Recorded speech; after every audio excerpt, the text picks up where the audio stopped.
Today is going to be an unplanned episode. I want to share something that happened to me this week, which was, religiously profound. I look at it. Today's July 6th, and this story starts on July 3rd and it continues through today. But I just want to share it with you because it's very interesting and I feel it shows a direction. So stay with me. I actually did a short video on this. This is Ahaziah and Elijah, and I'm going to show you what happened to me this week, but in reverse. I'm going to start off by kind of retelling the same story, but here we go. We're in 2 Kings here, chapter 1, verse 2, and it says, I'll read it here. And Ahaziah fell through the lattice in the upper chamber that was in Samaria and was sick. He sent messengers and said unto them, Go inquire of Beelzebub, the god of Ekron, whether I shall recover of this disease. Now he sent out messengers. He didn't call on God. He sent out messengers to call on Beelzebub to see if he would. And then what happens is these messengers run out because God had already tipped off Elijah, and they run into Elijah, and Elijah says, is there no God in Israel that you have to go seek the God of Ekron? And said to the messengers, just go back and tell Ahaziah he's going to die. He's going to die in that bed. So they returned and they went back and they told the king that, and the king said, wait, what did this guy look like? And they said it was a hairy man. And he said, oh, that's Elijah. So, okay. So let me pick up the story here. I'll read it again. I'll read more here. Now, therefore, thus saith the Lord, thou shalt not come down from that bed on which you art gone up, but thou shalt surely die. And Elijah departed. He died because he didn't call on God. The whole thing is, you have to call on God. Whenever there's an emergency, and I've said this in other videos, whenever there's an emergency, you call 911, absolutely, but you call on God. I mean, if it's an ambulance, they're not going to be here in 2 seconds. Call on God and do what you can for the person. Okay, let me go back a few days. It's July 3rd, and I hate talking about myself. I didn't want to bring any of this stuff up, but I got it. It's germane to the story. Actually, I work as a pharmacist in a hospital. And Wednesday, I had met my mother, who's 90 years old, for lunch that I do every Wednesday. And I went on to work, and I was sitting at work, and my son called me while I was working, but I was too busy. I couldn't get my phone, but he called back right away. And I was like, oh, something's wrong. So he said, I texted him, what's up? And he said, Grandma fell, and I think she broke her hip. I said, immediately, he said, 911's on the way. The ambulance will be here shortly. I immediately stopped what I was doing, and I said an Our Father out loud, and I called on God. And I said, Yahovah, Yeshua. I said, please send the hands that can help my mother.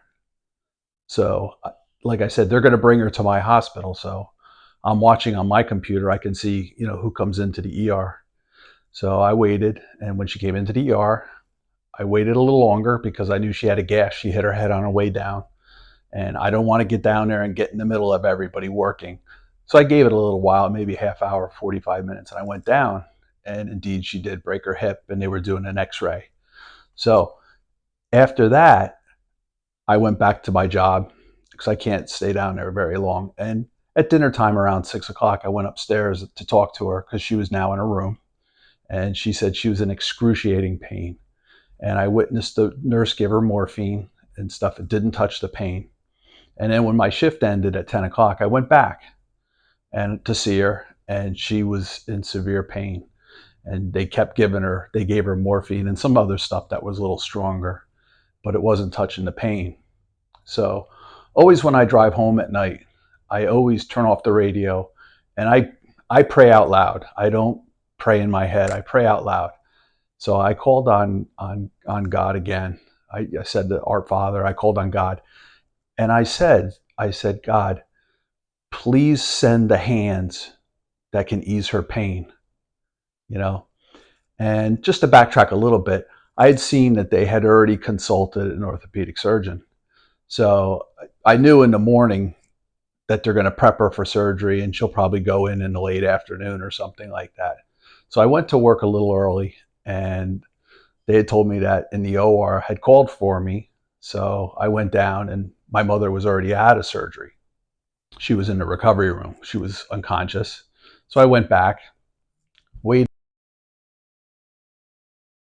After surgery, I went up to see my mother, and it was about 6 o'clock now. She's been out of surgery for about 4 hours. And when I went up there, she was asleep. And I looked at, she had a tray in front of her, and she had some bites of food gone. So I knew she had already eaten. But she woke up, and I asked her if she was in pain. And she said, I didn't realize until I was eating my dinner that I am in absolutely no pain. But then she said something very strange, in this time, I would say very strange. She said, the surgeon was very nice. He came in this morning, he had everything ready, and he said, in about an hour, we're going to go into surgery and we're going to fix your hip. And they just put a pin in it. They didn't replace the hip, it just had a crack. So she said, you know what the surgeon said to me? He said, would you mind if we said a quick prayer together for a successful surgery? See, bam, right there. I don't know how many doctors would do that.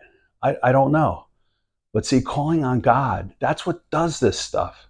People underestimate this stuff. Yeah, they say it as a platitude. Yeah, I'll pray for you. Yeah, I'll pray for you. Do you ever say you'll pray for somebody and you do it?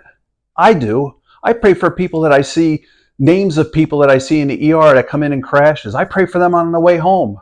I don't remember their names, but I do say, like, the son and the mother that got in a car accident, please help them. God knows who you're talking about. He knows who you're talking about. So anyway, to continue this story and bring it to a conclusion, and this is another interesting part of it. My mother, like the church we go to, we don't have a full-time minister because it's only 30 of us, and you can't get church can't get a full-time minister with 30 people. So we always use ministers that come in each week. They're retired, but they don't visit you in the hospital. So my mother said she was laying in the hospital, and Catholic priest came in and was giving prayers for the woman next to her, who was obviously Catholic. And the priest looked at my mother and said, can I pray for you? And my mother said, sure. And the priest prayed for her. And the priest turned around to leave. And he stops. And he looks back at her. And he said, are you Catholic? And my mother said, no, I'm Presbyterian. So he said, same mission. Bingo. Exactly right. Same mission. But I just want to get this point across. And if there's anything you can take away from me, with all the research I do in the Bible and the Apocryphas and all, Josephus and all these other things that I read and study, if there's one thing that I believe in my heart, if you call on God with sincerity, not lip service, sincerity, if you call on God, He will answer. But I just want to be mindful of the fact that the answer may not always be yes. Because remember, Jesus himself called on the Father before he was crucified. He said, would you take this cup away from me? I don't want to taste it. And obviously the answer was no. So you can't expect the answer to be yes all the time, because there are times when the answer is no. If the answer was yes all the time, we would pray for ourselves to be healed and we would live forever, and the 12 apostles would all be alive, because anytime somebody died, they would say, oh, Peter died again. Oh, I'll go raise him. The answer could be no, but This is a very inspiring story, and it smacked me so hard in the face this week. Not because it's my mother, but I felt, as a Christian, I did it right, you know, and I know from working in a hospital, I'll tell you, it's God. God is the key. He's the one. He's the ultimate healer.